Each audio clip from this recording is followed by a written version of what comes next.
Greetings, everyone. This is the International Book Show. Welcome wherever you are joining us from the world, whether you're joining us on Zoom or whether you're watching on Facebook or watching a recording on YouTube. In case you're new to the International Book Show or you haven't seen it before, the International Book Show is a platform that I started 4 years ago, well, over 4 years ago now. And over the last 4 years, I've had almost 400 authors on the platform, authors, publishers, booksellers, and people, book coaches, people in the book industry. So, on this episode of the International Book Show, you're going to be hearing from a variety of different authors who have written a range of different books. Without any further ado, I'm going to go on to our first speaker. Our first speaker is Dian Riley. So, Dian Riley, welcome to the International Book Show, the webinar. I recently had the pleasure of interviewing you for the radio show and podcast, and that will be coming out soon. And it was a wonderful interview, and I'm looking forward to it coming out. But welcome to the International Book Show webinar. Please start by telling us where you're based. Currently, a very brief introduction, and then go on to tell us all about the children's book series that you've written. Okay. Hi, as McCannon says, hello to you. Hello to everyone at the International Book Show. I'm really excited to be here. And I just want to say I'm here in sunny Jamaica. And I'm really happy to be able to share this exciting children's book series that I've written. It started not long ago, just last year, and it's a great adventure and mystery book series that covers the 14 parishes of where I live, which is Jamaica, as I said. And the premise of the story basically is the Minister of Tourism has all his files stolen. And he calls on these young children who are all located in the various parishes to help him try and locate the stolen files and to solve the mystery. So they end up going to iconic places across the island within each of their parishes. And with that, it teaches the reader. And I basically focus for children ages 6 to 10. But what I've found with parents who have bought the book for their children and teachers is that they also become fully engaged in the story. So as I said, it's exciting stuff. I'm happy to be here. And what I will do, I will actually go to a couple of slides to show you roughly, what they're about. They're very vibrant. Um, I call the book series actually, even though it's a contradiction of words, but I call it factual fiction because even though it's a fictional story, the facts that are given in there are, true dates, true places, places that you can all come and visit, whether no matter where you are in the world, you can come along, or if not, you can get engrossed into the stories and get familiar with the history, the culture of Jamaica. So if you just give me a few seconds, I'll just join and share my screen with you. Hopefully that'll be easy enough.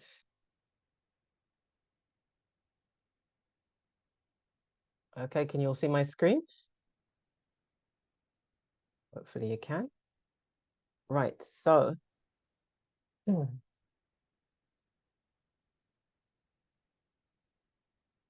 right, so The Outer Men Explorers is an exciting adventure story, as I said. It covers, as I explained before, the theft of Jamaica's national treasures. And the team of studious children, curious children, actually help to solve the mystery, solving clues and riddles throughout. Okay, the first book is actually called Kingsley's Quest for Kingston Secrets. So it's based on the capital of Jamaica, which is Kingston.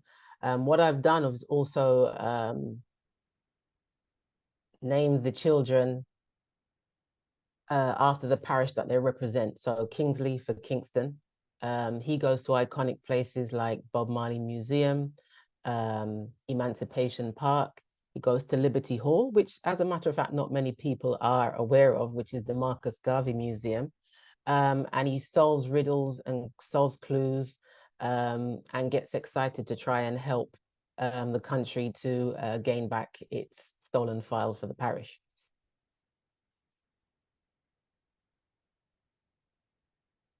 Do you see the chapters? As I said, it goes through the One Love Museum, which we know is the Bob Marley Museum.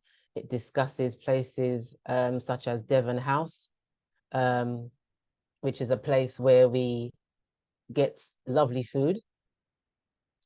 As I said, vibrant colors are used throughout the book. So it's actually a early chapter reader book for children where they can develop their reading skills, but also have engaging pictures to bring them in better to the story, get them better involved into the story. The text I've done at a decent size so that people like me who are short-sighted and, you know, for grandparents and parents who read to their children, it won't be difficult for them to read the words, and also for children. So I said there's iconic place. So this is Bob Marley Museum. Also at the back of the book, I've included a glossary of words that they may not be familiar with and want to ask a parent or look up for themselves. And I explain certain things in there in an easy and digestible way. Okay. So hopefully you've got your pens and pencils and everything ready so that you can write down the titles of the books. And keep in mind that the book series is actually called The Out of Many Explorers, which is actually an important phrase in Jamaican culture, because that is our national motto, out of many, one people. So the books are of diverse makeup of children. So we've got the, African descent children, Chinese descent children. So this is the second book of Andy. Again, he goes to iconic places such as Hope Gardens, the Hopewell mountain range, or Blue Mountain, which is a national park. The Irish Town, as I said, all these are iconic, real places that you can visit with your family. So if those of you out in the diaspora or just wanting to take a trip to Jamaica, you can actually go to these places and use these books as a guide to visit.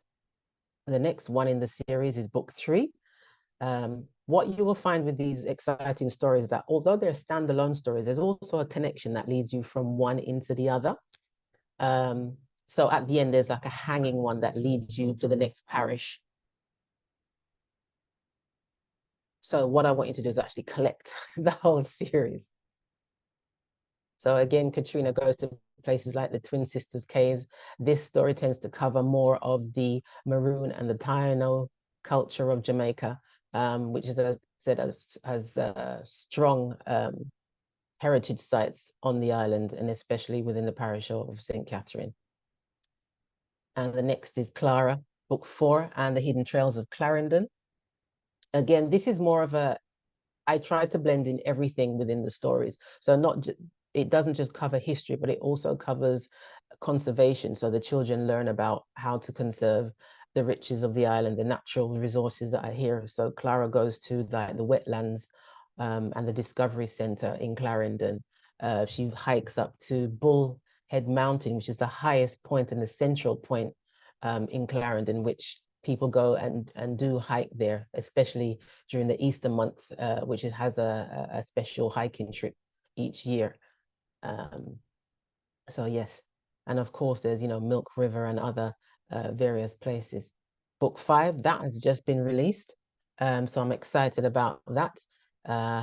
It's about the parish of Manchester, and another character what goes to various places within his parish, such as Alligator Pond. He sees manatees, which even I didn't know. So with the research that I had to do, as I said, the information provided are factual. So it has real dates, real places, real information, because I have done extensive research alongside the Institute of Jamaica, the National Library of Jamaica, to get the information, and also the Jamaica National Heritage Trust.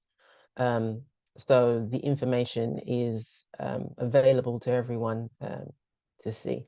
And the next one coming up soon will be Lizzie and the Secret Heritage of St. Elizabeth. So for each parent who has a Jamaican background, for instance, you can rep your parish, you can get your kids to represent the parish that you were born in, or your grandparents are a part of. And if not, if you have a favorite place that you visited, again, you can purchase the books on Amazon and other places, but I'll share that later on. So again, they're exciting books. There's something that children can learn. It's very interactive for them.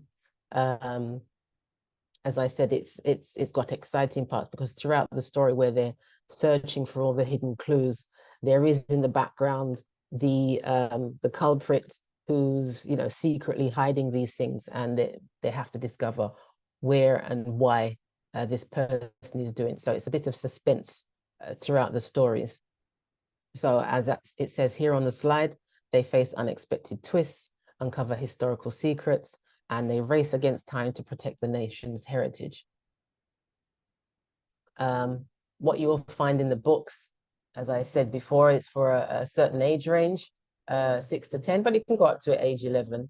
Early readers, they can, again, be read to by their parents or grandparents or educators. So as I said, these are perfect books for school. It's an element where you can learn that Jamaican history and history in generally can be fun. The books itself, especially for local children here, instills a sense of national pride. Sorry about that. Let me just go back. It promotes conservation, as I said before, and sustainable tourism. It's the perfect teaching aid for both parents and educators. It's a great memory bank for those in the diaspora who are familiar with Jamaica or just curious about it. It also, I use elements of the local dialect. So yes, there's a couple of sentences in there using Jamaica patois because it's something that should be kept. It's a part of our history, it's part of our culture, and it incorporates, certain African phrases that we still use today. Some of us may not even realize about that we still use certain phrases that are of Akan in nature, so West African in nature. As I said before, it's inclusive storytelling, so it's of a diverse group of children, which is the background of Jamaica, which encompasses the whole motto of the out of many. And as I said before, it's fun, it's factual, and it's also fictional at the same time. So as I said, there is a range of books, they're all connected. You can start with number 1, which is Kingsley, and it leads on to the others. If you've got your pens and pencils, you can write down the website. If you're watching on your laptop or your PC, you use your phone, you can scan the QR code. So it's there so you won't forget about this, book series. And the books are available, as I said before, on Amazon online. So anywhere you are in the world, you're able to get the books. You're also able to get them on the website, the Great British Bookshop. You can get them direct from me, from outofmanyexplorers.com. And if you're local or you're coming over to Jamaica, you can get them at these other locations of Cozy Corner, Kingston Bookshop, Things Jamaica, and even at the airport. So yes, there is every way that you can get these exciting range of books for your children, your nephews, your nieces, young cousins, etc. And as I said, there are an exciting range of books that are available for you that I'm sure that you will thoroughly enjoy. And as I said, they're great for adults as well as children. So that's, if you have any questions, feel free to ask.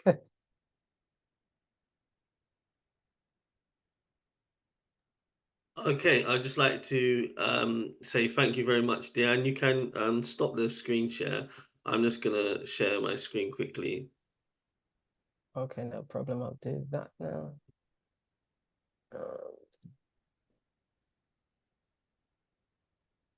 Okay. Okay, so just give me a moment. I'm just gonna share my screen before I get on to the next author. So I'm just can you see this, Diane? It's got the cover picture of one of your books and it's got some of your information here.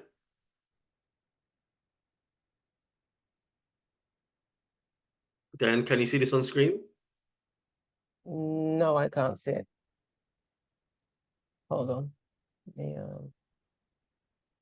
Okay, can you see it now? Yes.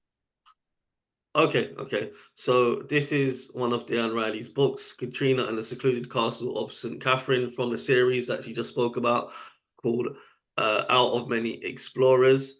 Out of Many Explorers is available on Amazon and also out of her website, www.outofmanyexplorers.com.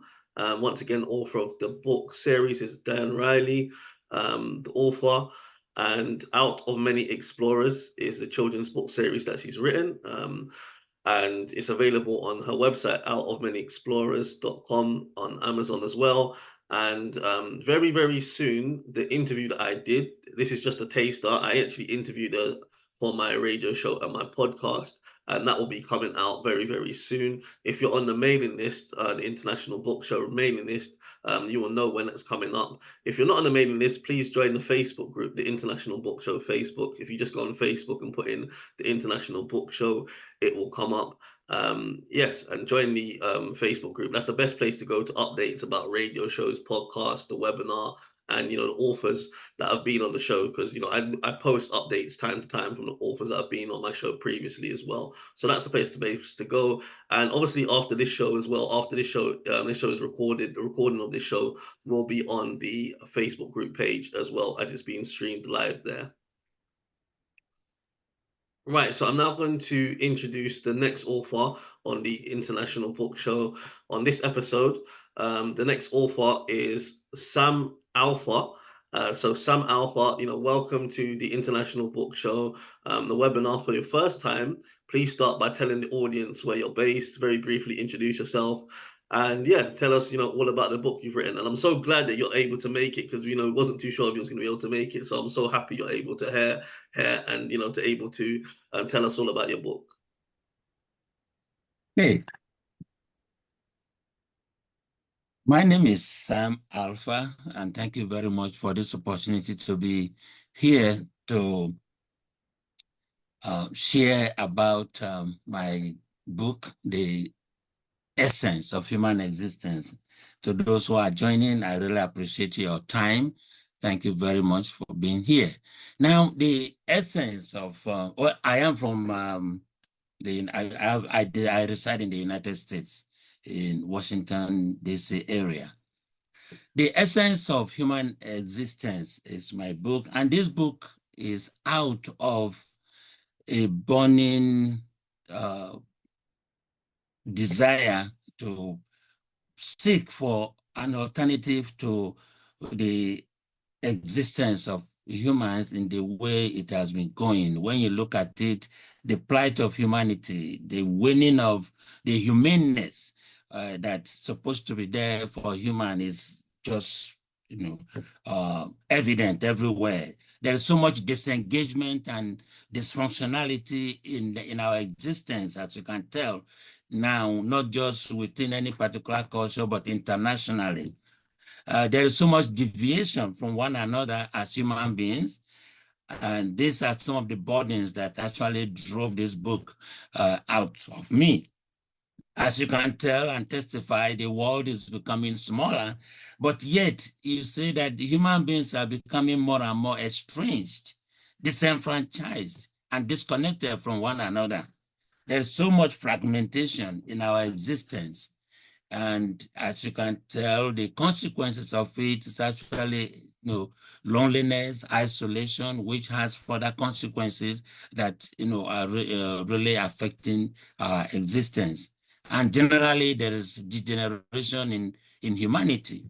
And because of this, and it being a desire and looking for an alternative to what can make human beings really live the life as humans, that is what led me to actually pen this book down. So the reason is for the book is actually to see if I can drive human beings to begin to rethink, their existence, and then return to some form of sanctity in humanity. So in my quest to look for an alternative to what we are currently experiencing in humanity, I came up with what I call the three major components of the essence of human existence, and try to really trace it from one to the other, and then I was able to arrive at what I think is probably a solution or one of the solutions. And the components that I came up with are three. The first is dependence. And why dependence? Because everyone, when you are born not to be on your own. You are born into a family. You are born into, an environment. And those people, you depend on them and they take care of you. Your parents take care of you, if nobody else. So that's the first component of of the essence of human existence. Now, as you grow, then you move on to the second level, which is independence. And everyone loves independence because we talk of it, freedom and all that. But then there is much more that independence does, that is really not good for us. Because when people get to this level of independence, they think that they have arrived. And so to them, that is human existence. And then they begin, everyone does things on their own and don't move to this next level, which I call interdependence, which to me is the core essence of human existence. Now, why do I talk of interdependence? Many of us don't even use that word very much because we really don't think of it, and because it's not something that we actually live, even in our life. But when you look at interdependence, these attributes that I have here, which are just some of them, you have to get the book to read more, but then these are just some samples. In interdependence, you have stewardship. And if you know what stewardship is, it's actually taking care of, and you take care of one another. You have teamwork. You have completeness and wholeness. Interdependence to me actually brings out the completeness of a human.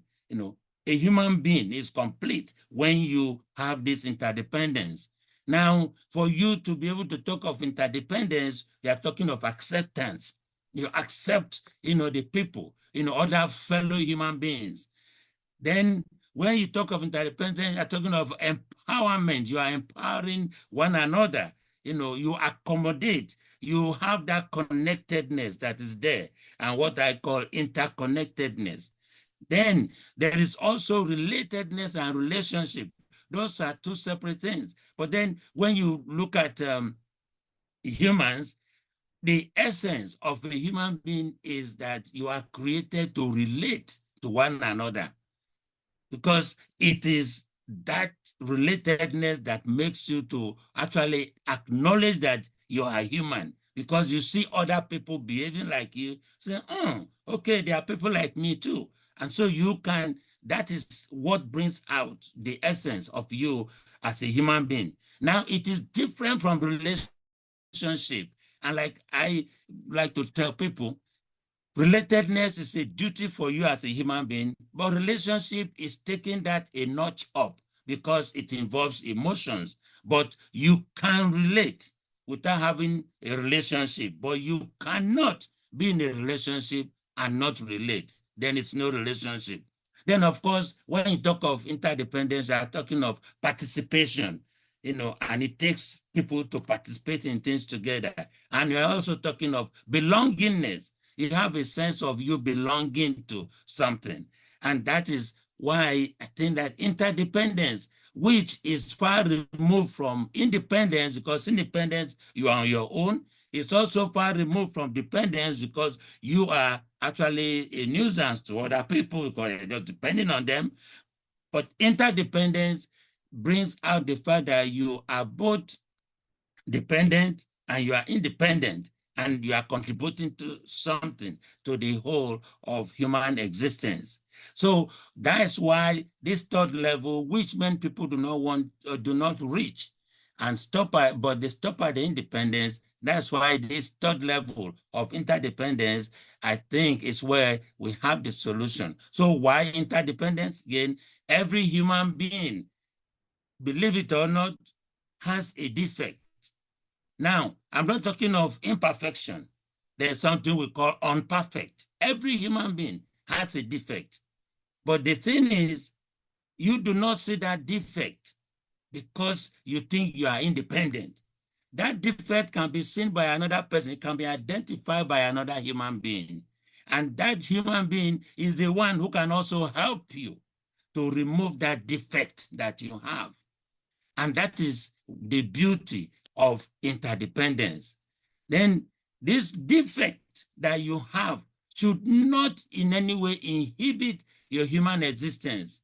Why? Because when you interdepend on one another and this defect is seen by another person, the person helps you to remove it. Because guess what? You accept the person as a human like you. So because of the interrelationship, that person helps you. And then you are able to actually move on with life. I have a story of Trevor and Melin that I tell in the book. Beautiful story of interdependence. Two people who have physical disabilities. And these disabilities are things that would have actually stopped them from actually enjoying anything we call life. One of them blind, another one is crippled, okay, from birth. But these two, because of interdependence, the one who was blind became the legs for the one that had the disability and couldn't walk. And the one that couldn't walk became the eye of the one that couldn't see. And these two went on a mountain hiking, and it's such a beautiful story. And that is what human beings are supposed to do. The defect that you have should not inhibit your progress in life at all. Okay, interdependence recognizes our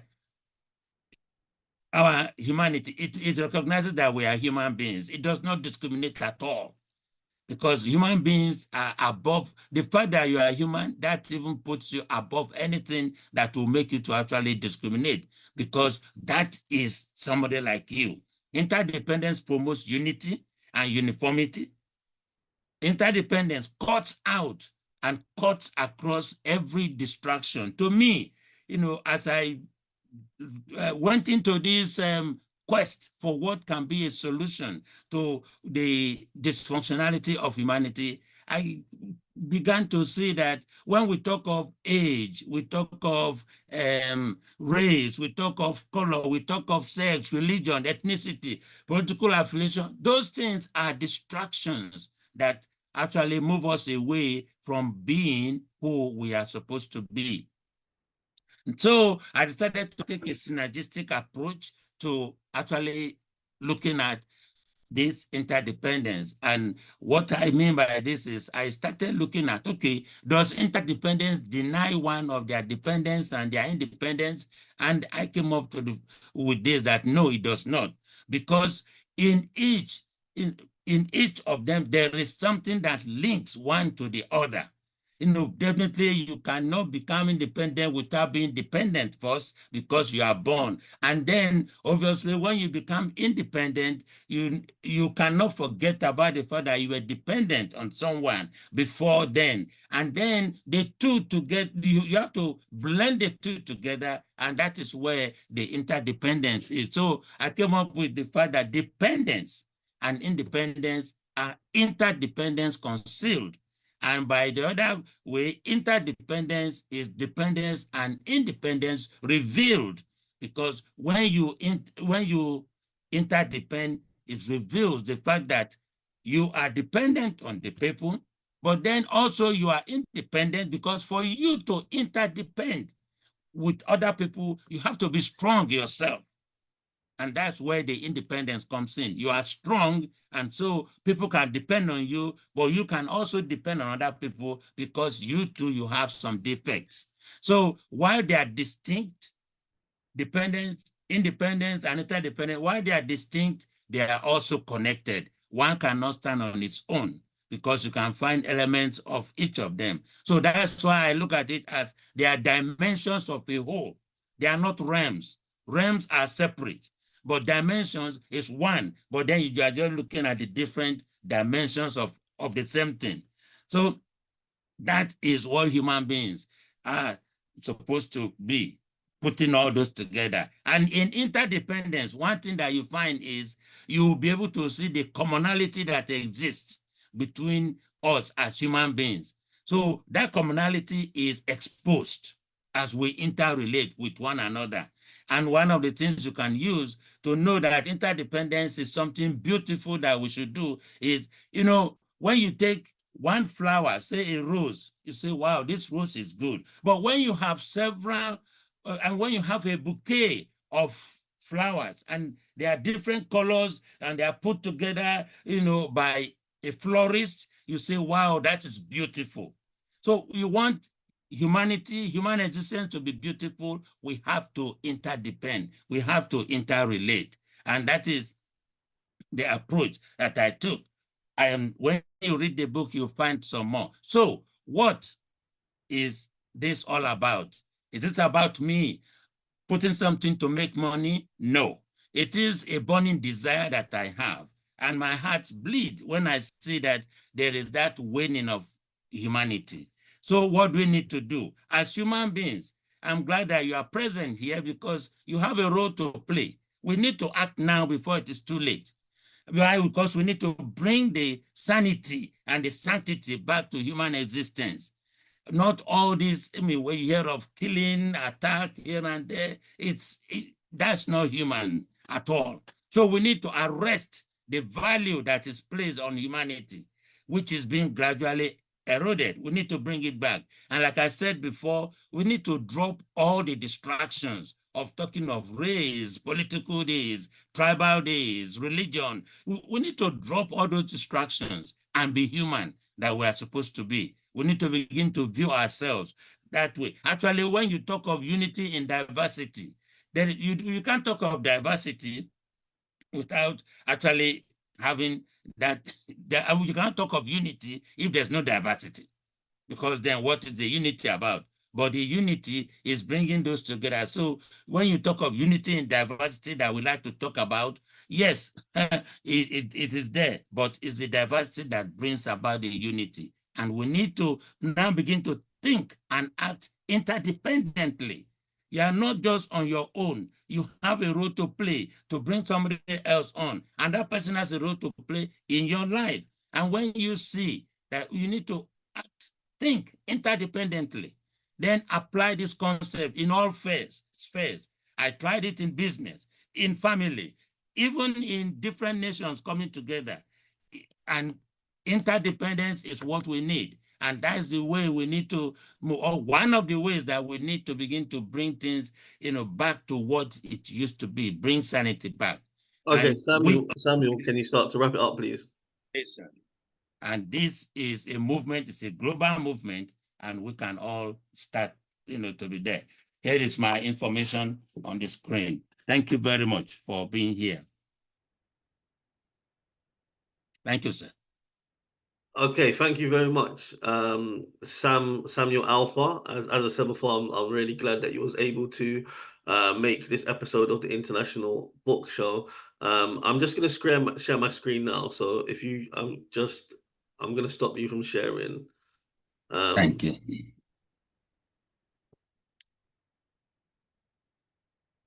So Sam, can you see? Just give me a moment.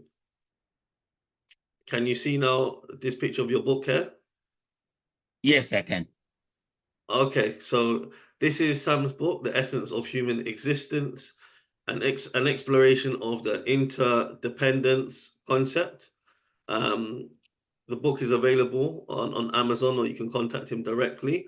Again, that's Sam Alpha. The book title is The Essence of Human Existence. And yeah, it is available on Amazon if you would like to get a copy of the book, or you can reach out to him directly, as he's already given his contact details. And yeah, Sam, please put your details in the Zoom chat as well. And Dian, if you haven't already, Dian, please put your details in the Zoom chat. And authors going forward, remember to put your details in the Zoom chat, as well as mention it for those who are listening and watching on Facebook, and those who will be watching on YouTube, the recording in the future. Right, I'm now going to go on to the next author. The next author is Nisha. So Nisha, welcome to the International Book Show for the first time as well. First time on the webinar. I know she watches the shows regularly, but Nisha, welcome. Please tell us about the book you've written. But before you do that, just briefly introduce yourself and tell us the audience where you're based. Oh, you're on mute. If you just unmute. Hello, everyone. I apologize for the lighting, and thank you, Makonnen, for having me. So I'm just going to start with sharing my screen. Is that okay, Makonnen? Yeah, that's fine. Oh, okay. I'm here. Oh, is that you? No, that's me.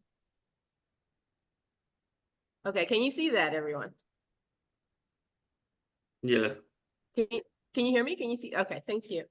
Okay, so again, my name is Nisha Keta. I'm a writer from Canada, and my heritage is Zimbabwean.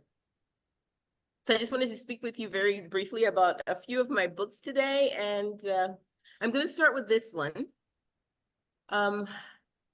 This book is called Short Stories in Significant Lives, and it's a collection of tales that highlight the seemingly minor yet profound moments in everyday life. And each story captures the essence of ordinary individuals and their unique experiences, shedding light on the beauty, poignancy, and significance of lives that might otherwise go unnoticed. It's a celebration of the human condition in its simplest forms. And the short stories are set against diverse backgrounds, from the inner city to mid-America and to Japan. Okay, the stories range from a family left behind when the father goes to war to a star-crossed love story. I just wanted to let you know that this was my first foray into publishing. So on top of writing, I do also publish books. Okay, the next book I wanted to tell you about. Okay, so I'm trying to scroll here. There we go. This is Bound.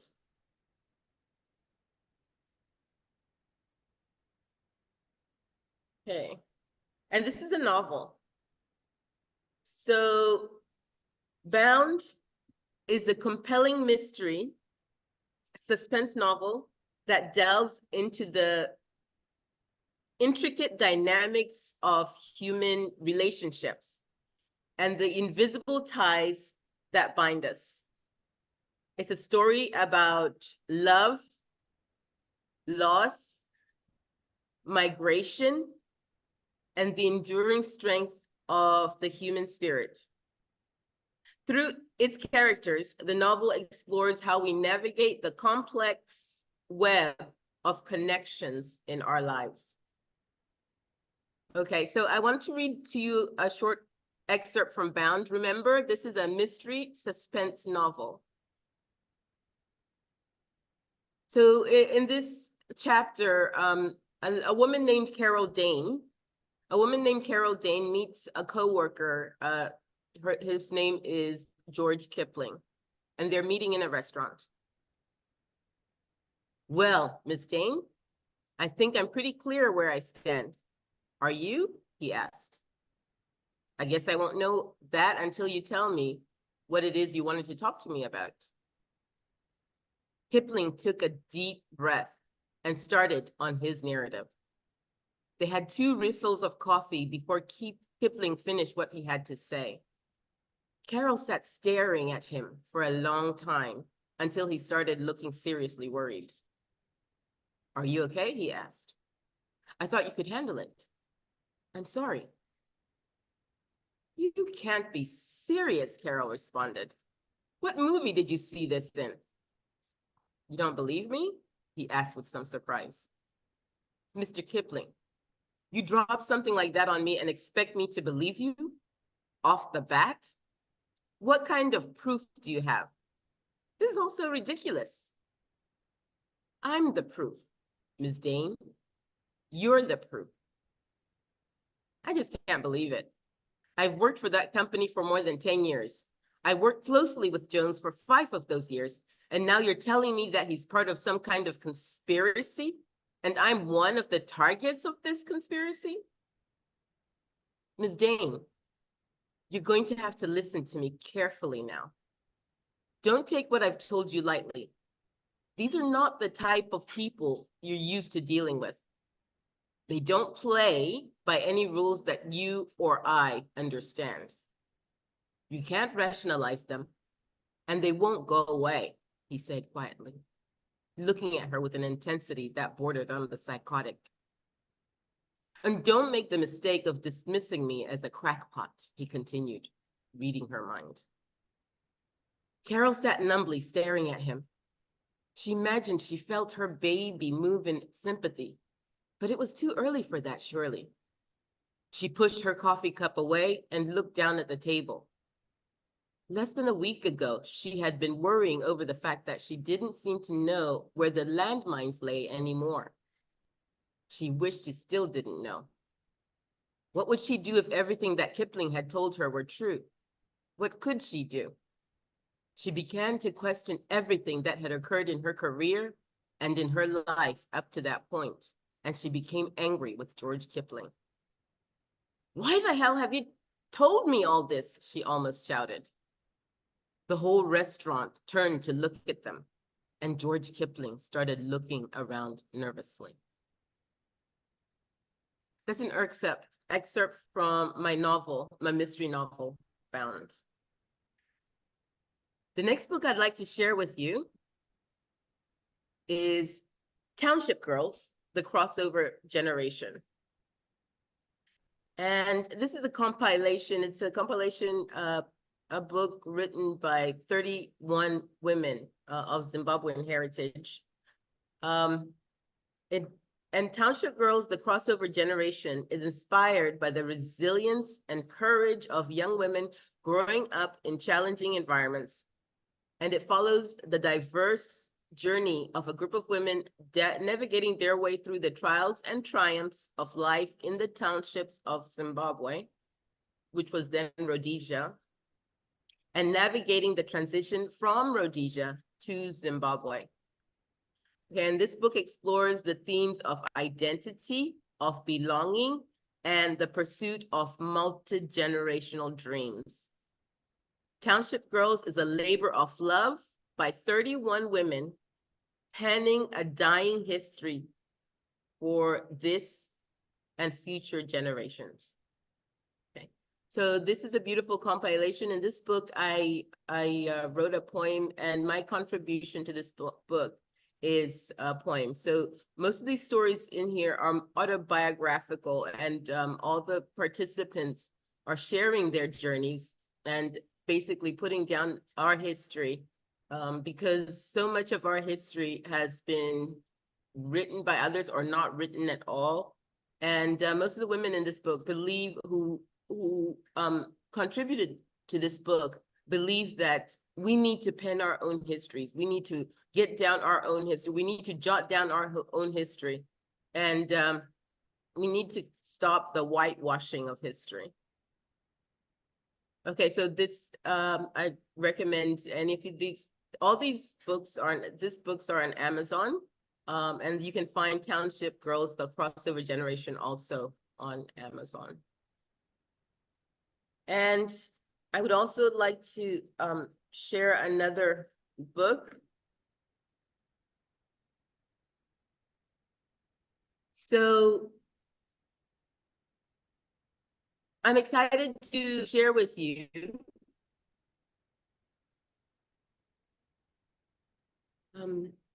about my upcoming book.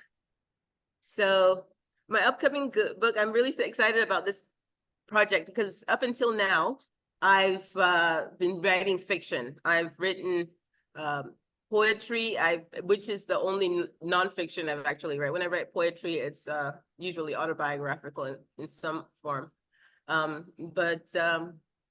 I've mainly written fiction, and my short stories, my scripts, and my novel are all in that one genre of fiction.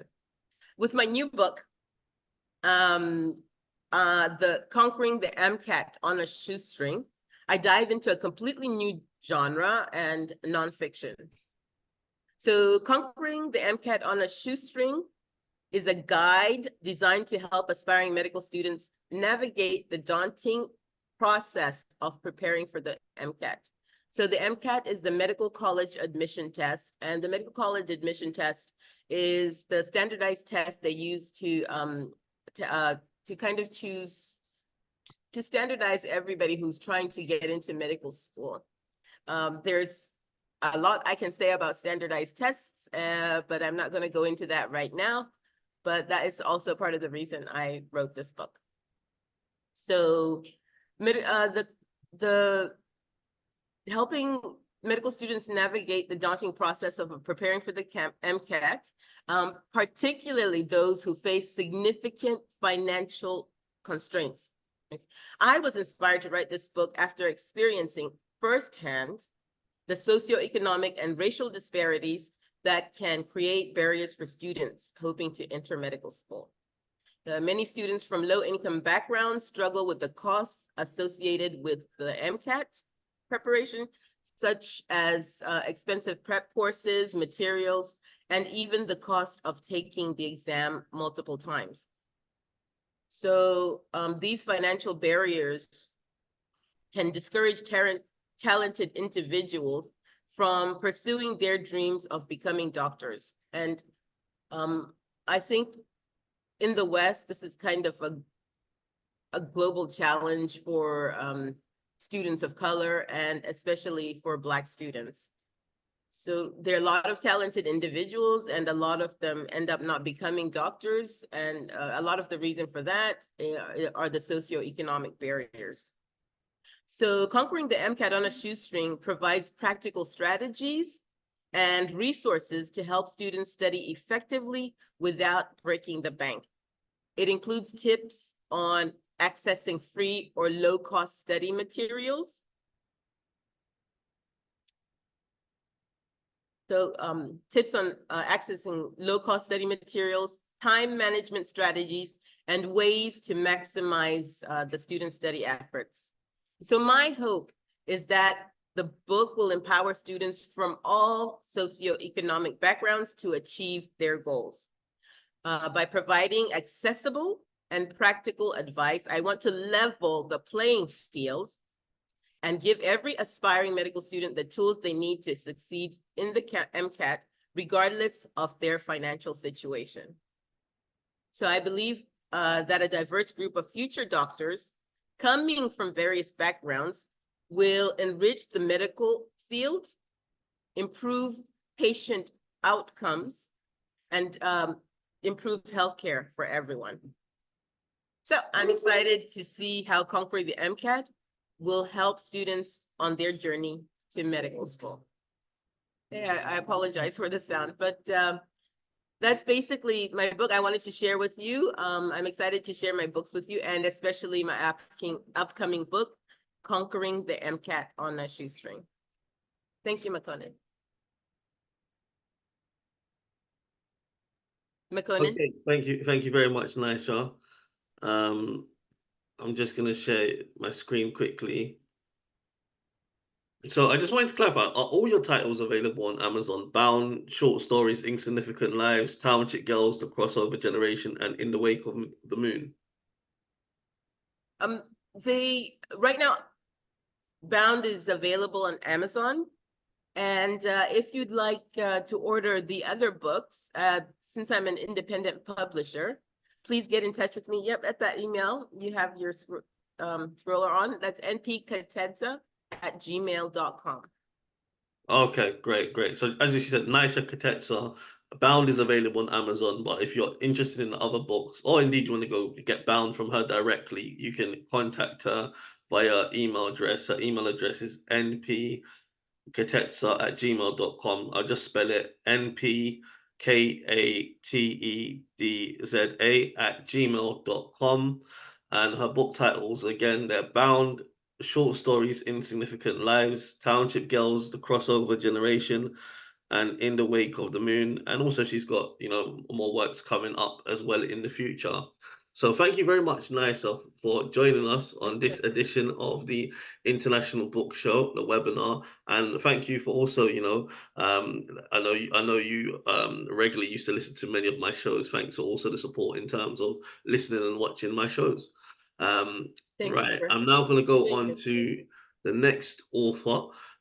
It's Daisy Ross. So Daisy, welcome to the International Book Show. She's been on the platform several times. So without any further ado, Daisy, please, just briefly introduce yourself and then tell us all about what you do.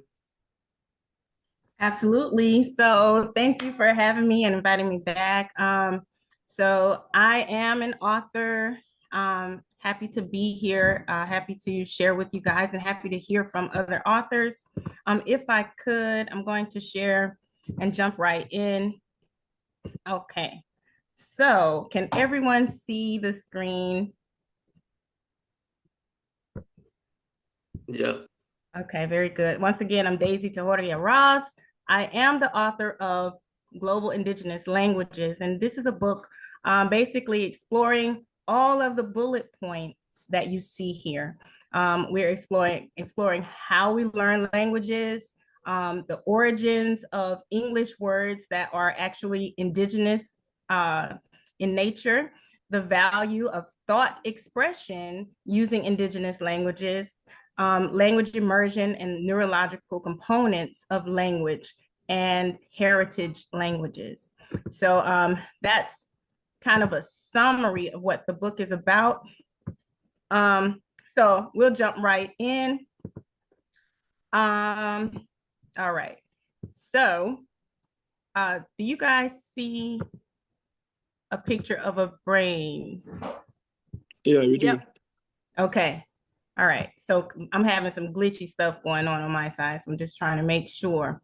So just to kind of give you a little bit of a background on how we learn language in general, you will have to explore a little bit about the brain, and particularly these two areas that are called the Broca's area and the Wernicke's area. And these are basically areas where we get the motor function in our mouth and our tongue, etc., where the brain sends those signals so that we can form words to produce speech, which is in the Broca's area. And then in the Wernicke's area is where we can process and understand language. And that's pretty much any language, right? So using the auditory cortex, we hear language and interpret speech. And something called the dual stream model suggests that the brain splits language received and sends signals along both hemispheres of the brain. And a lot of times we think that, I'm left-handed, so I'm thinking with the right side, or I'm right-handed. We're actually using both parts, both hemispheres of our brain when we're dealing with speech. So learning language actually involves several cognitive abilities that improve outcomes in language learning. And what happens when we learn new languages is actually we get new pathways in our brains. And children who learn secondary languages as they learn their primary language store both languages in the same area of the brain, which that might not seem like a lot, but in the book, it kind of details a little bit more about why that's significant, okay? And those who learn languages further along after puberty, we store those languages in different areas of the brain, just depending on the language, and also depending on whether that language is tonal or not. All right, so I would like to read just a little bit to kind of explain some of this neurological type of talk. So I have it here for us, and you can read along if you choose. So let me get this writing off of the screen. All right. So in the section of the book called Teaching Young Learners, young learners are introduced to their first language while in utero. However, the brain is designed to learn any language. Language capacity in humans evolved about 100,000 years ago, and the human brain is fully adapted for language processing. Any child, unless neurologically impaired or hearing impaired, will learn to talk. By the time a child is 10 months of age, he or she has already learned how to recognize the speech sounds or phonemes of their primary language spoken by caregivers. At the same time, the child has lost some of the capacity to distinguish and produce the phonemes of other languages. All right. In July 2017, iLab's researchers published a study they completed in Mind, Brain, and Education, a scientific magazine. This group of researchers was among the first to investigate how babies can learn a second language outside of the home. The driving question of their work was, can babies be taught a second language if they don't get foreign language exposure at home? And if so, what kind of foreign language exposure and how much is needed to spark that learning? Their conclusions showed significant skill development in comprehension of the second language when exposed through conversational and interactive play routines for 1 hour each day over the course of 18 weeks. Several well-documented studies conclude that babies are natural linguists, capable of learning any of the 7,117 languages, which is disputable, that exist today. Most studies also show that the voice of the person teaching can make a difference. High-pitched or female voices tend to be favored by infants in immersive language programs. It could be because of the in utero auditory response being honed in by the child's mother's voice. Even so, a male voice that is cheerful and vibrant comes in as a second favorite. Their brains are also wired, their brains are so wired that a British child with 2 Englanders as parents can learn the English language and Tagalog simultaneously. The language receptors in the human brain perceive the unique sounds and correlate meaning without discrimination. The result is miraculous. By regularly exposing an infant up to the first year to language outside of that spoken in the home, the child's brain will begin to create the needed neurological pathways to emulate and form words independently, draw conclusions about grammatical functions of the language, and comprehend the language when engaging with another person who is interacting with the child through conversation and play.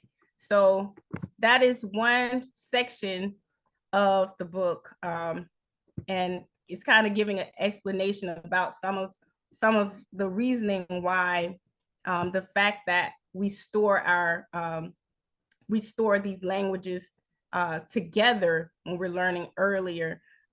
That kind of explains that a little bit more, and there's a little bit more explanation in there. In the book also, we talk about literary revolutionist Ngugi wa Thiong'o. So Ngugi wa Thiong'o wrote on decolonizing the mind and is referenced in Global Indigenous Languages, Echoes of Our Ancestors. He speaks on the pride that African people have in their fluency in Western languages and our disdain for our own languages. We typically identify our own indigenous languages as relics of an ignorant or backwards past. This is an effect of enslavement and colonialism, which is still attempting to silence our ancestors' voices that were muted by the violence of European conquests in Africa. He states that, and I quote, "In decolonization, we must address the issue of languages. If you know all the languages of the world and you don't know your mother tongue or the language of your culture, then that is enslavement. So how is this true? And what evidence can we point to that validates the Honorable Ngugi wa Thiong'o, his quote? First, before the colonizer could do his work, he first crippled the African of his spirit or spirituality, his ways of dress, and his language by forbidding and criminalizing the appropriate use thereof. In the West, Africans of the transatlantic Holocaust kept some remnants, disguising them as improper English or French. However, largely, each of these aspects were lost during our enslavement and subsequent terrorized existence in the Western lands. In the continent, the cultural transformation of the African to an African-looking European had to come only after shame was attached to the cultures of our foremothers and forefathers. So this is Ngugi wa Thiong'o. And you guys can find a lot of his work in Amazon and various places as well. If you've never heard of him, he's an awesome author and a literary revolutionary. So while the Anangu and Kuri and other original Australians are creating language nests and programs with government support to promote Aboriginal languages, and Maori build institutions for the same purpose, and in Wayang, Ojibwe, and Cherokee language nests of North America receive major government grants to promote a level of importance and value in those indigenous languages, the Nigerian and the Ghanaian are critiquing the English skills of one another. And not to call these countries out specifically, but it is the case everywhere where we as Africans are on the planet. My book, Global Indigenous Languages, Echoes of Our Ancestors, shed some light on the importance of Africans taking back and mastering our power to define ourselves without interference or intervention from any other mind, and especially not that of those who would have generationally caused the destruction of our civilizations.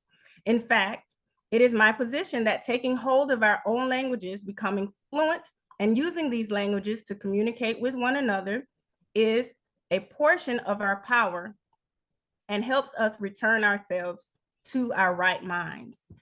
That's where this company, which is one of my companies, comes in. It is I Speak Language Learning Program. This program teaches children indigenous languages. And it's not like a computer or artificial intelligence or any such thing.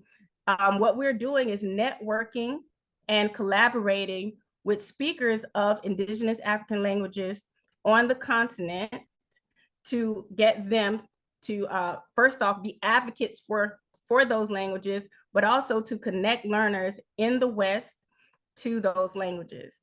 All right. So with that being said, I'd like to read just another portion of Global Indigenous Languages, Echoes of Our Ancestors. And Daisy, I'm just gonna need you to wrap it up. Okay. All right. So I will read this last little portion here. And it's based on a lot of the research that is documented in the book. Let me see.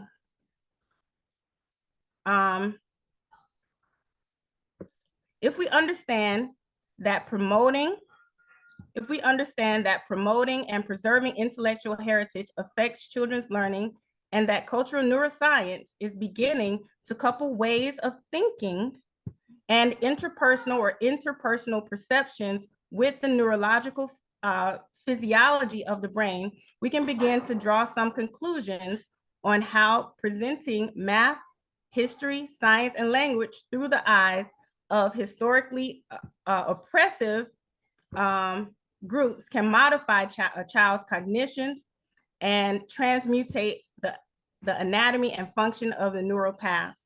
Additionally, we can also see how returning to our own languages can be a way to build these children, both emotionally and socially, but also it helps to build in our cognition as well.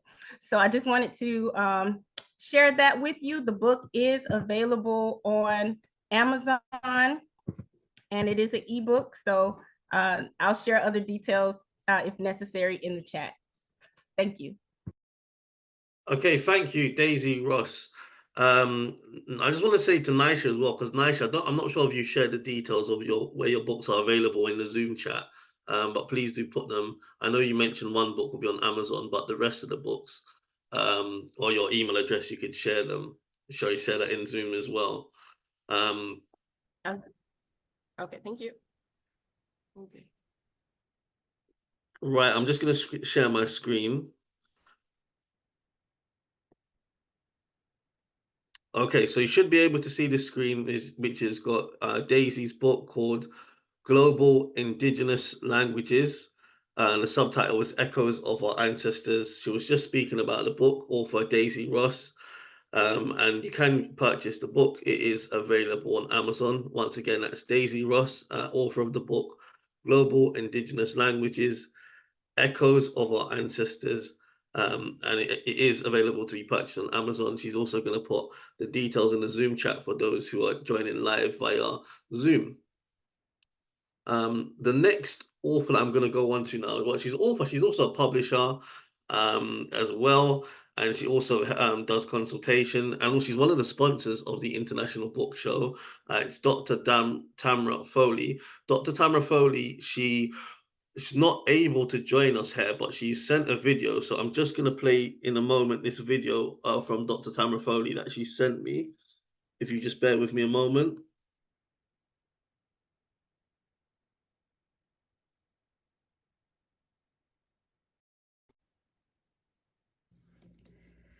Hi, my name is Tamara Foley, and I am the... Okay, can someone just let me know whether you could hear the audio when I played it? Yes. We can hear it. Hi, my name is Tamara Foley, and I am the owner of Education for All Now and Garwell Publishing. I'm so sorry that I'm not... Okay, you could still hear the audio, yeah? Yes. Hi, my name is Tamara Foley, and I am the owner of Education for All Now and Garwell Publishing. I'm so sorry that I'm not able to be there with you today due to family commitments, but I just want you to share a little bit about Garwell Publishing. We're an independent publishing agency, and we tailor publishing packages. It is not a one-size-fits-all. We know that each author's journey is different, and we know that each author's journey is special. And so we want you to know, so whether you're a first-time author or experienced writer just looking for some help in your publishing journey, that we're here for the perfect solution. Also, we offer comprehensive services that support every aspect of publishing. We offer editing, cover design, formatting, helping you with your ISBN and distribution. We can help you with that. And we make the process seamless and straightforward so that you can focus on what you want to do best, and that is your writing. We also work with people who are marketing masters. We don't do it, but we have someone that we collaborate with that can take you and make sure that your book or books hit the market with vibrant and hit the market just running. Okay, we want to make sure of that. Also, we have an event success kit, and that helps you to plan your book launch, helping you with any author events. This author's media package also helps you just to make a lasting impression with you as an author. So just wanted you to understand some of the things that we do. We're an unmatched personalized support services. We give you guidance. We custom tailor your package for you. And we offer comprehensive services and exceptional value. I also wanted to just share with you a couple of books that we've helped authors with. So here is the Young Achievers Guide, and this is a teacher, and she wanted a guide to go along to help middle schoolers. And so it's a motivational guide, but also an inspirational journal. We helped this author. She wanted to do a journal for families. And so we helped her. And also we have just different things in there that she wanted: a scripture of the day, a grateful prayer request, hopes and dreams. Also, she wanted something additional. So she hired young children to actually write the prayers here. So there are prayers for children and there are prayers for parents. So you can do this together. We also have our youngest author, and he wrote about his experience as a child who lost his father very early in life at age 5. And so that was really traumatic for him. And that's why it's called Tragic. And you see him and you see his father here. So this child guided us through what he wanted through his book. So it is not only just a book, but it's also a journal. So other children can write down their journey and write down how they're feeling. Just wonderful. We also help with someone to calm my mind. And this is an affirmation coloring book for adults. There's a 1 and a 2. One of our authors just wanted to do a poem, just a journal for poems. And so it's called A Poem a Day. And so here's some benefits of writing poetry to support your writing journey. One of our authors also wanted to do something for well-being, social, emotional support. So there's a weekly check-in. There are different sections. There's a section for well-being, a section for belonging, and a section for reflection. So just wanted to share some of the authors that have entrusted us with their books. Also, I wanted to introduce to you one of my creations that we launched on yesterday, and this is called Healing Hearts. And Healing Hearts is a journal for children in grades 3 through 8, and it's a poetry, reflection, and art journal. So you might say, wow, why would you do that for students so young? Well, just know that students have a lot of confusion. Sometimes they have a lot of emotions built up, and they really just need a way to express them, but express it in a fun way. So Healing Hearts is just that. So it's an incredible journey. There is a poem, and then there are questions, and then also a place for them to engage in art. And also they can engage in art on some of the poetry pages also. So journals and journaling is very important for children. One of the things that it helps them to do is express their emotions. It helps them, gives them just that safe outlet to express their emotions freely. They don't have to worry about somebody looking. They are actually writing, whether they're writing or they're reading the poetry or they're reflecting on the poetry or they're doing the art. It is a healthy way for them to express their emotions. Also, they develop coping strategies. So it allows them to manage their emotions, and it empowers them with valuable tools for resilience.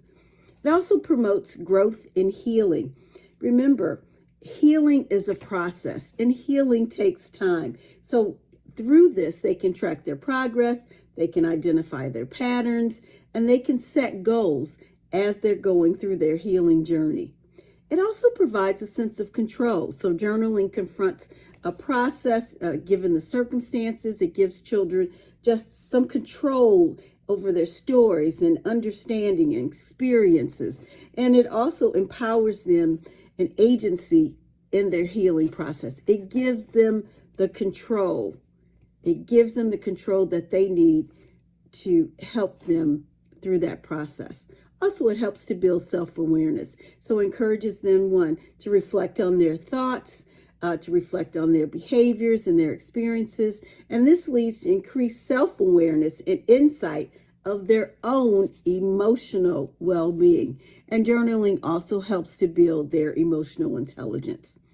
It also strengthens their communication skills. Remember, they are taking the time to write, so they're improving their communication as they're learning to articulate their thoughts and emotions, and this can impact positive relationships in their lives and positive relationships with others.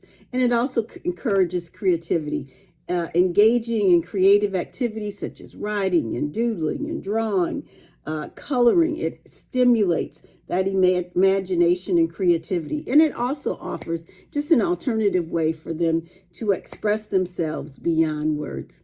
I want you to know that this journal is available in our store at educationforallnow.org/shop.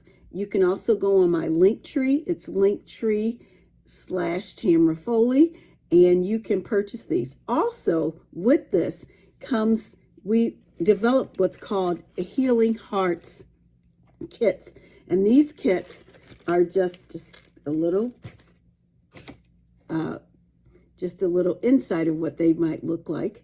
And so these Healing Heart kits is just a way for children. It's things that they can have. So we know that sometimes sour candy helps, the researcher says it helps children to calm themselves. And so it helps them to think through their emotions. There's also a stress ball that they can actually, if they're feeling stressed, instead of hitting a door or hitting someone, they can actually use their coordination and actually just express those emotions through that. And there's also what's called a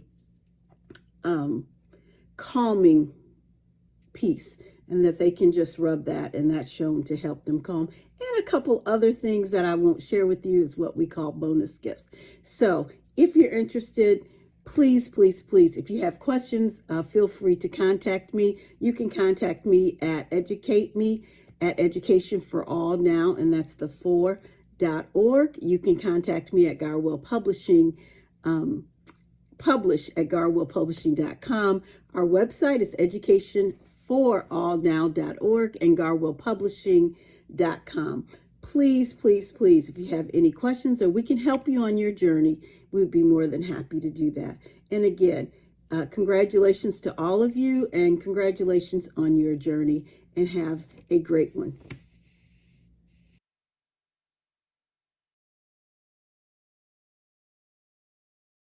So that was Dr. Tamara Foley from Garwell Publishing. Dr. Tamara Foley, she is one of the sponsors of the International Book Show. She was unable to make it, but she sent in that video for me to play. Dr. Tamara Foley, she's a publisher, her publishing company, Garwell Publishing, Education for All Now, which also supports in publishing and consultation. And she's also the author of several books, Healing Hearts, and then she's got the Cassie's Big Change series. So I'm looking forward to Tamara joining us again on next month's International Book Show. But the next author to come on now is Annie Lynn. Welcome, Annie Lynn, for her first appearance on the International Book Show. So what I would like you to do, Annie, is please start by telling us where you're based, briefly introduce yourself, and tell us all about the book you've written, please.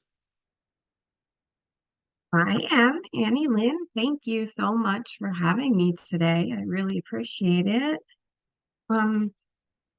I am a wife. I've been married for 27 years, and I have 3 children. And the reason I share that with you is because that is all integral in my book I wrote called Beneath the Surface. I live in sunny Florida, and I am happy to have the heat and humidity. The inspiration for my book, and this is great, I am so happy that I got to follow Daisy Ross talking about her journals, because that's where I started. I started journaling when I was very young and journaled my whole life. And I had some issues in childhood. I was abused in many ways. And my journals were my way out to escape and to write.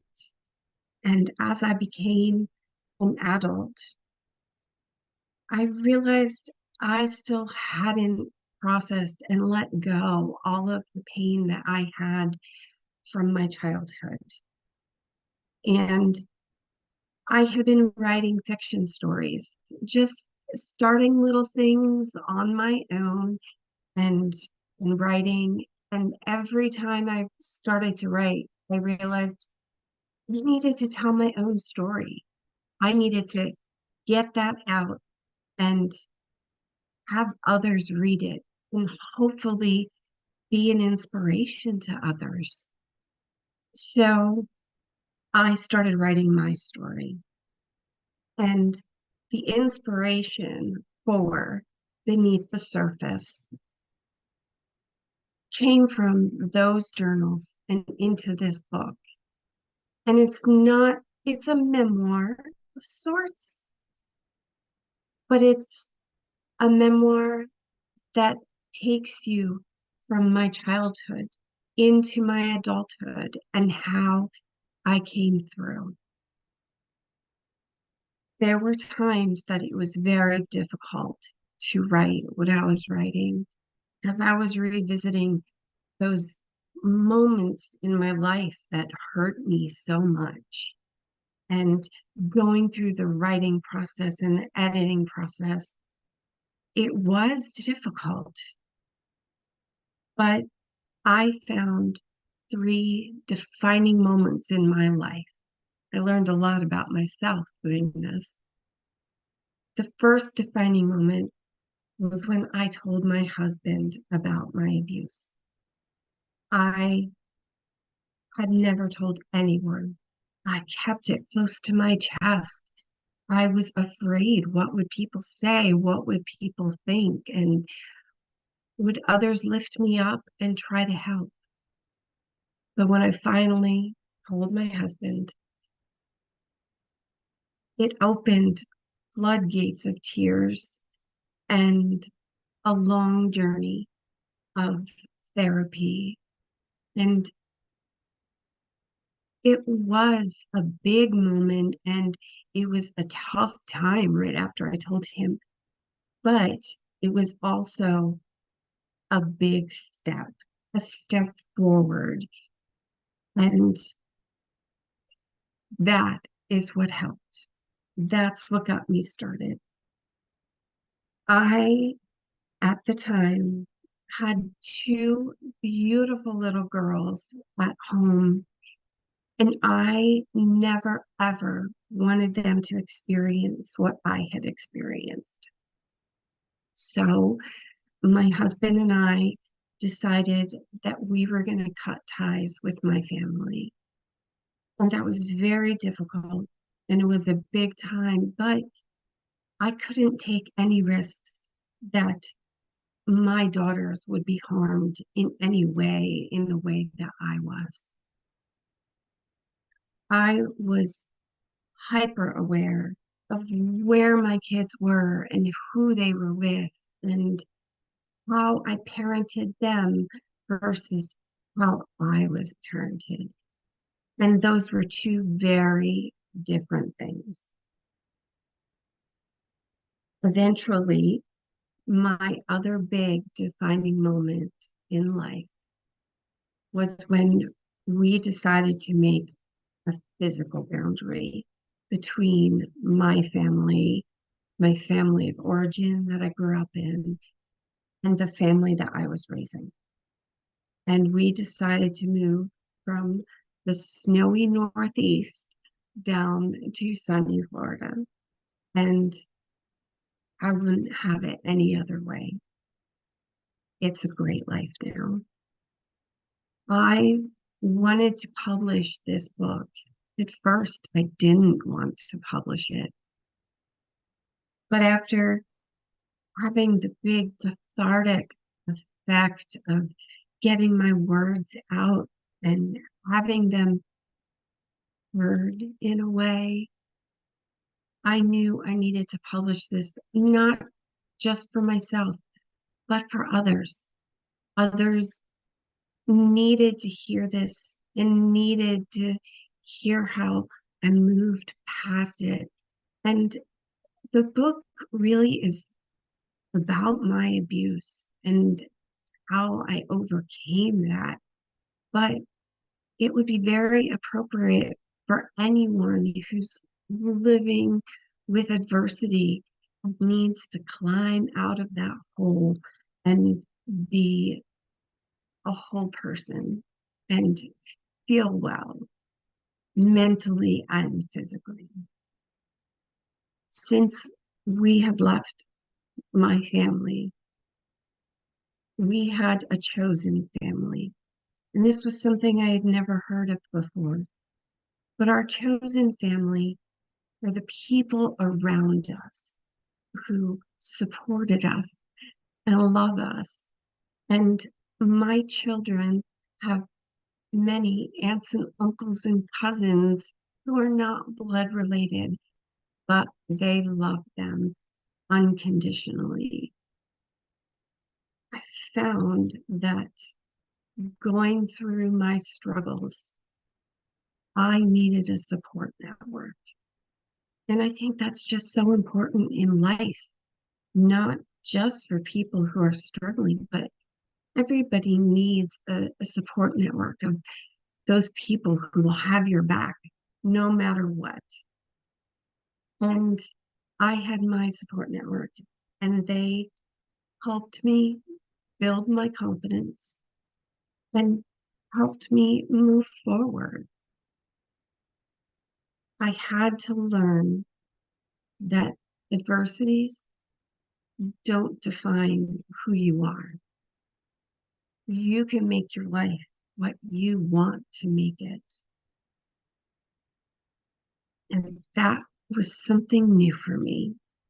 I needed to take those feelings that I had in the journal when I was letting go, and I had to grow from those thoughts. Some of my hardest lessons were the need for approval. I always was wanting my family to love me and care for me and approve of what I was doing. And I needed that approval. But I realized I don't need approval from anyone. I need approval from who I am and approval from myself in what I am doing. The other thing I've learned is that there are no obligatory relationships. Just because he's your uncle or your brother or your sister, if they're being harmful to you in any way, physically, emotionally, you are not obliged to be in that relationship. You choose who you are in relationship with. And also, your choice defines your legacy. Just because you are born into a situation and move through the early parts of your life in a certain way, that does not mean that's how you have to live the rest of your life. Resilience is so key. Coming out of that and knowing who you can be, not who you were. The past is in the past. Yesterday was yesterday. And if you had a terrible day yesterday, that doesn't mean you have to have a terrible day today. And you live through today. Yesterday was yesterday. Today Every night before I go to bed, I say, well, tomorrow's another day. And I start each day fresh. There is hope. I always have hope. Tomorrow's another day. It will be. There's hope for the future. You're not just living in one sedentary place. I wanted my children to have hope. And I celebrated everything with them. Birthdays in our house were huge. And birthdays still are important, even though the kids are older. But every month, we had something different that we were celebrating. And it wasn't just your holidays that everybody celebrates. We had other traditions. And one of our traditions is that when it would snow, we would make sure we had hot dogs and marshmallows and graham crackers and chocolate. And we would build a big tent fort in our family room, and we would roast our hot dogs over the fireplace. And then we would roast our marshmallows and put them between the chocolate and graham crackers, and we would have s'mores. And this is something we did from the time my children were toddlers, with parental guidance, of course, but we did it from the time they were so little until we moved from Pennsylvania, and the kids were in their late teens at that time. But this is something they looked forward to. It gave them hope. The other thing I taught my children is acts of kindness. Acts of kindness.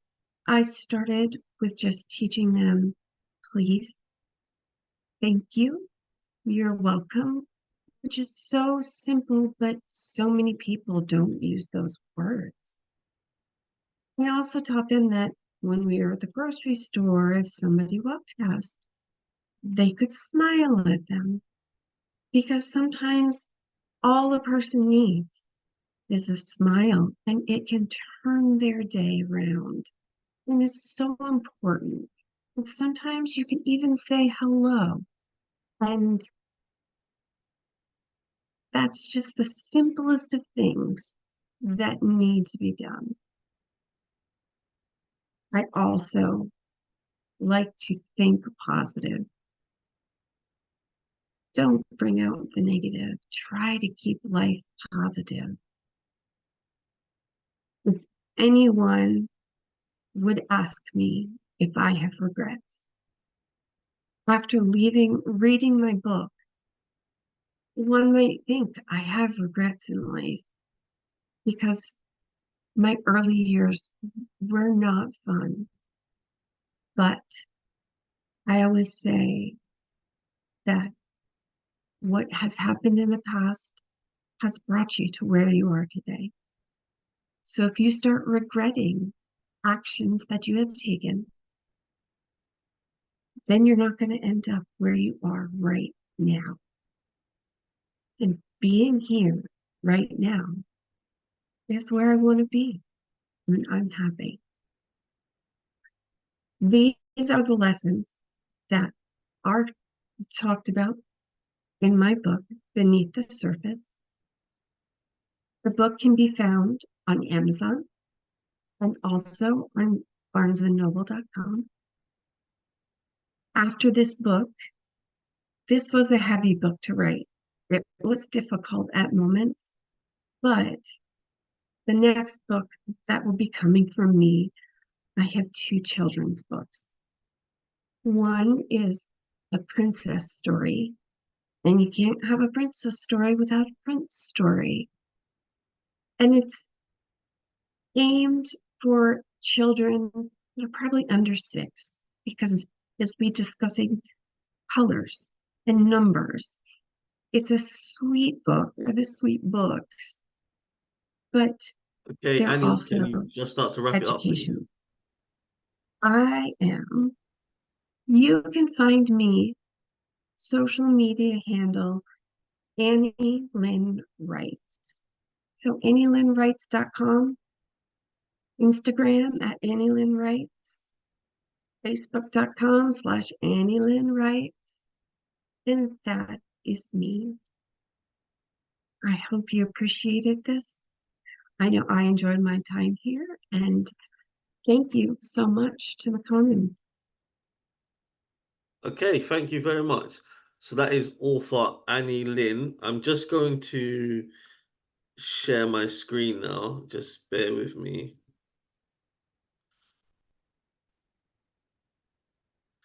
So, Annie, can you see this picture? I mean, this my screen, which has Yes, got a photo.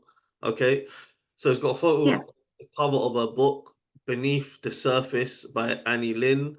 And it's available on Amazon. And she also said you can also buy it from Barnes and Noble. You know, people in the States are very familiar with Barnes and Noble. So, but it's also, you know, if you're in UK, you can buy it in other parts of the world. It's a best-selling book. So again, the author is called Annie Lynn.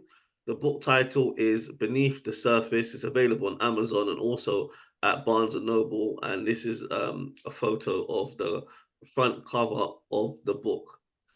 I'm now going to go on to the next author. The next author on this episode of the International Book Show is Rashida Malcolm. Welcome, Rashida, to the International Book Show for the first time. Please start by introducing yourself and telling us where you're based. I know you've got, you'll tell us about your book a bit later, but you've got an upcoming event to tell us about. So please tell us all about the event that you're going to be promoting as well. I will. Thank you. Thank you. I'm going to try my camera, but please bear with me because the camera is not very good. It's yeah, it's not very good at all. But anyway, just to let you know a little bit about me, my name is Rashida Malcolm, and I'm an author of 2 novels. I'm a creative writing tutor, book coach, and a festival director. I was published by Jacaranda Books, and I would like to call it love stories and not romance.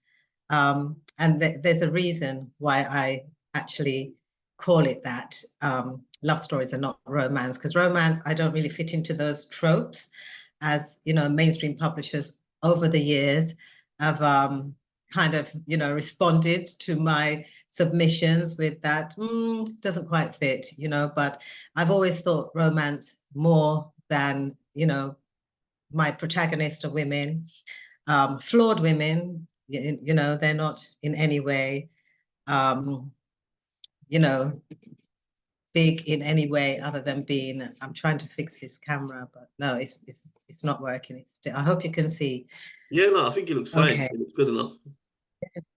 Okay, brilliant. So what I want to do now is, would I be able to go along to my website now? Yes, yes.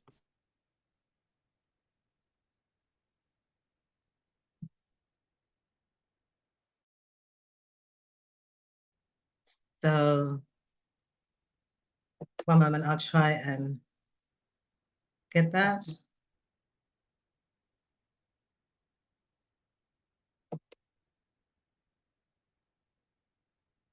How am I? All right, I have to share the screen, right?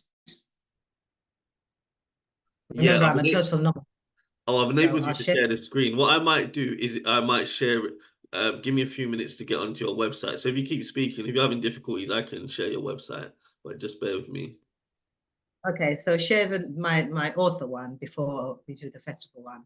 So yes, I'm also a director of the Hannah Smith and Fulham Writers Festival, and that's a festival that was established for, you know, primarily female authors of color and indie authors from all backgrounds, all color, because I find that we share similarities in difficulties with having the spotlight, you know, kind of shine on us.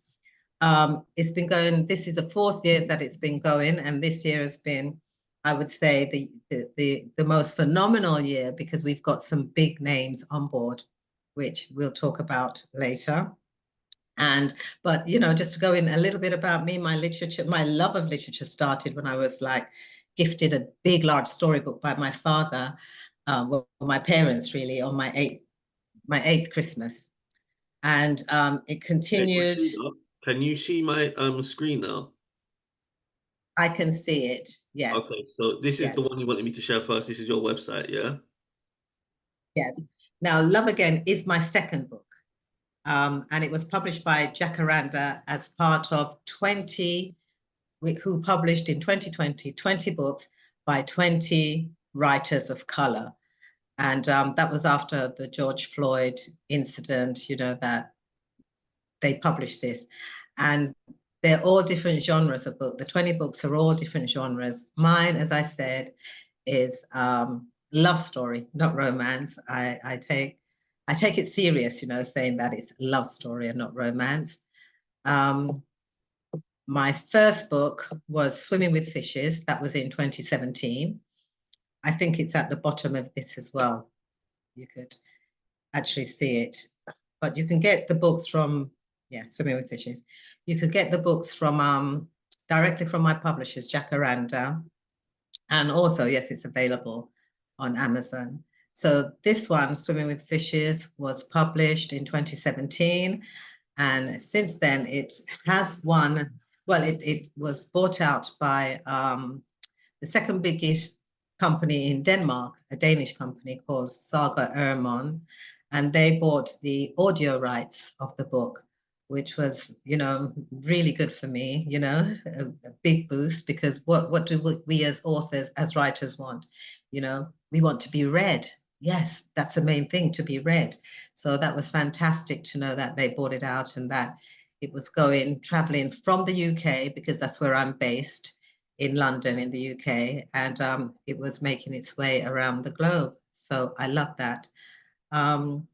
What my being a publisher, being published, my books being published has given me, yeah, it's a confidence also, because initially I'm trained as a journalist. I was a journalist, and I wrote features.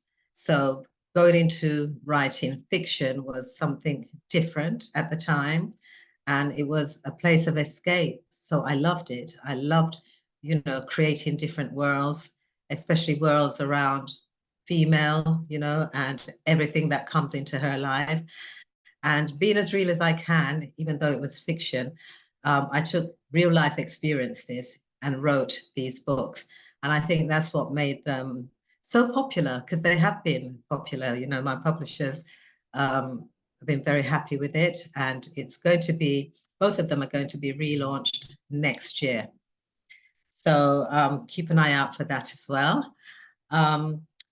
What I thought, you know, what I came across was that despite having these books, we were still not reaching a wide enough audience, okay? And that's because, as one of my students, because I'm a creative writing teacher as well, I teach creative writing, and as one of my students says, she's, you know, white British, I wouldn't have thought to buy it, because I wouldn't have thought, you know, it's about me. And I'm like baffled by that. I said, do you know how many books I read that was by white female authors before I came across any Black female authors? You know, we are, you know, we have so much characteristic, you know, in, you know, kind of in common, more than we don't have. We're women. Come on, you know. So I've been able also to open up the doors to women who have this concept, like the publishing world, the publishing gatekeepers, who think you have to write in a certain way in order to get the audience they create. And I find, especially since 2020, we have been making grounds, but not fast enough. This is why I started the Hammersmith and Fulham Writers' Festival.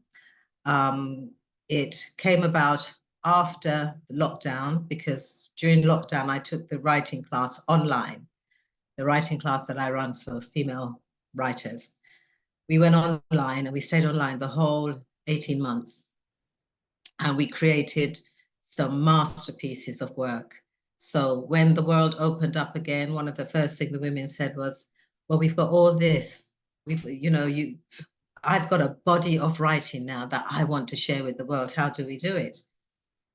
Now, the thing I did was that I went along to the in the UK, we have different boroughs, council boroughs. And I went along to my council and I said, why is it that we haven't got a festival in this borough? We don't have a writers' festival.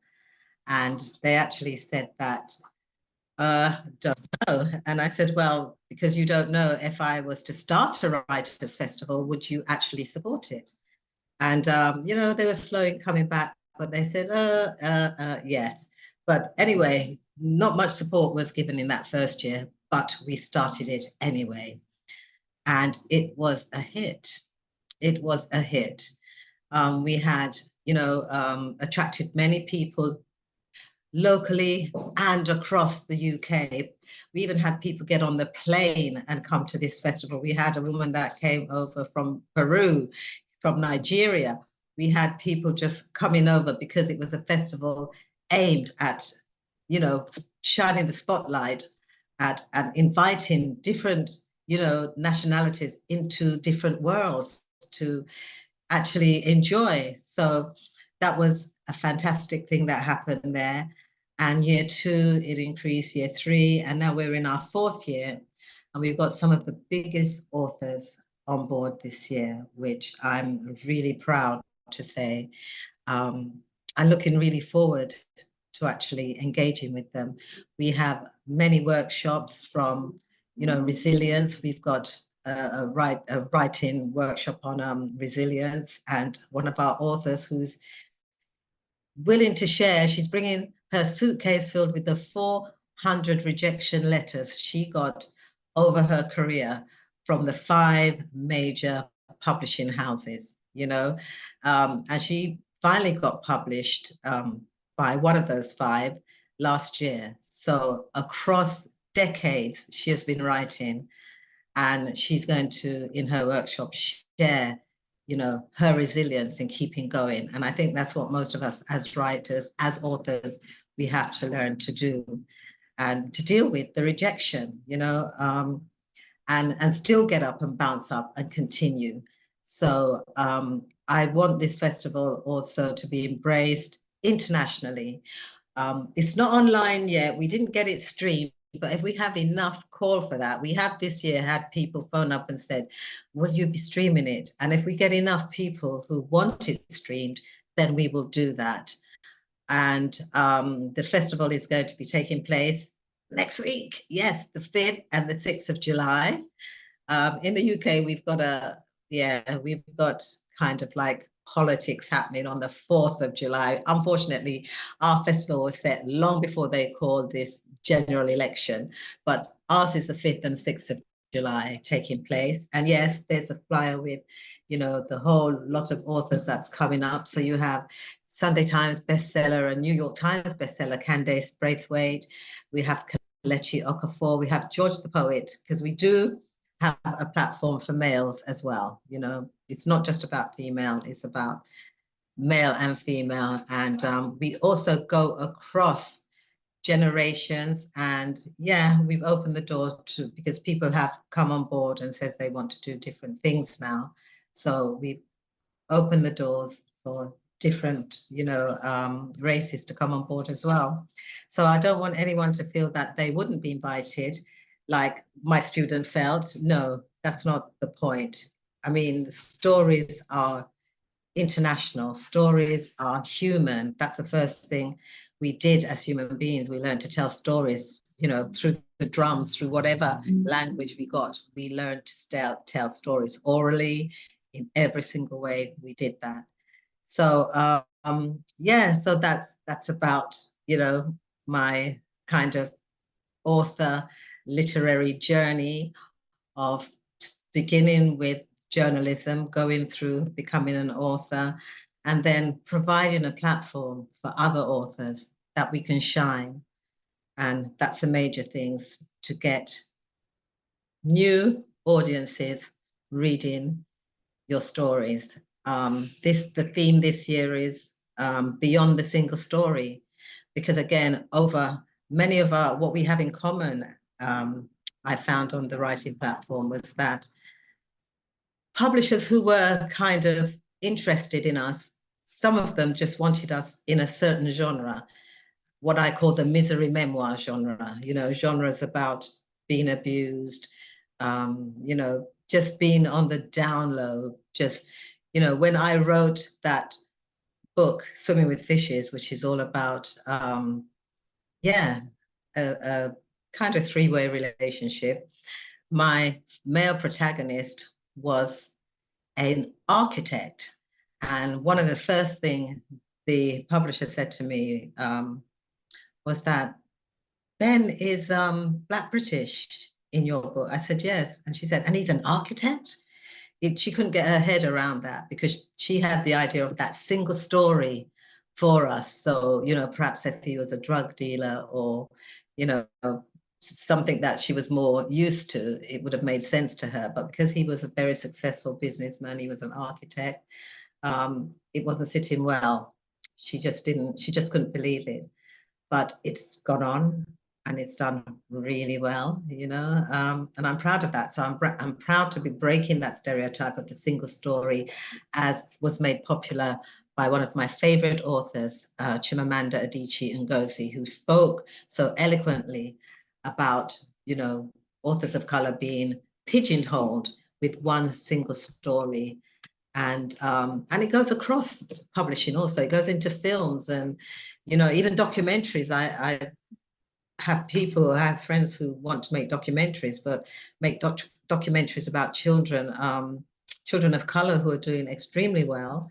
And it's not grabbing their interest. They would rather read about a child who was perhaps, got into drug at 8 years old and things like that. So we're still having to fight to break this, kind of perception of what we write. And this is the 21st century. It's actually ridiculous that we have to be fighting that way. But that's one of the themes beyond the single story. The next theme is writing to exhale, because in writing, it's such a solitary thing. It's such a phenomenon that is done in solitude, in isolation many times. We need to look at the well-being of authors and writers. And so how do we look after ourselves as authors and writers when writing? Yes, creating writing groups, as I've done, has been brilliant. It's been great. Finding your writing tribe is fantastic because, you have people who hold you accountable, who you can share your work with, trusted people, and know that they're going to give you, feedback that's honest, and not feedback to bring you down, but feedback to actually improve you and push you forward. So that's very much where I'm heading, even with the festival. Can you just start to wrap it up, please? Yes, so that's it. I'll just wrap up here by saying that if you are interested in the festival, please check us out online. And if you are interested, if you're all around the world, as this platform seems to be as well, and you'd like to attend and you want us to consider streaming, please let us know that as well, because we can open the door for that. So thank you for listening to me. I have been on a bit of a rant there, but I had so much to say. So hopefully, if we don't see you live stream one of the years, you're going to fly over and actually visit festival, which is, it's actually the Wild Foundation Hammersmith and Fulham Festival, and WILD with an E is an acronym for Women in Literature Development Empowerment. Thank you. Rashida's books, you can also purchase them. Love Again was one of the books he talked about. It's available on Amazon, and it's also available at www. I'm gonna spell it JACARANDA books.co.uk. So yeah, do purchase also her book Love Again, and the other book that she was talking about is Swimming with Fishes. So you can also get a copy of her book Swimming with Fishes as well. Rashida Malcolm. Right, I'm now going to go on to Angela Thomas Smith. So Angela Thomas Smith, please come on. I've worked with Angela Thomas Smith. We've done collaborations before. I'm happy to have you back on the International Book Show. For time, please keep it brief, about 10 minutes, Angela, and then we're going to wrap it up. But Angela, welcome to the International Book Show again. Please just very briefly start by telling us where you're based, who you are, and then, tell us all about the work, the great works that you do. Well, thank you. And I'm probably not going to be before you long. I am from Myrtle Beach, South Carolina. I am a author of over 100 books, planners, journals, you name it. I have collaborated on it. I've done it. I am also the podcast owner of a network called the Crew Podcast, where I have 8 hosts that range from California, the Virgin Islands, New York, and South Carolina. I'm also the visionary of Aspiring Authors Magazine, where my desire is just to bring awareness to Brown authors all over the world and to focus on things that's affecting our Brown community. My magazine is now 4 years old, podcast 2 years old, and I am just glad to be able to use writing as an outlet, podcasting as an outlet to also advocate. I'm an advocate for social injustice. I fight for those that have been wrongfully and overly incarcerated. I've recently started incorporating that in some of the literature that I put out. I am also a mental health advocate as a domestic violence survivor and a suicide attempts of me. I just use my voice to educate people, encourage people, and empower people to know that they have purpose and that they didn't get dropped out of the sky. And I just use my platforms and my outlets to go out and travel the world and to share books, to share authors, to give back to the community and to bring the community together. That village mentality that we've gotten away from, I'm trying to bring it back here in the States. I grew up in a country environment and everybody on my street was my family. So it was very close-knit. Got to get away from that. What happens in the home stays in the home mentality. And I'm just trying to get back out here. I'm so glad that during COVID, we had the opportunity to utilize the internet and to make some connections so that we could be in places that we normally wouldn't be in.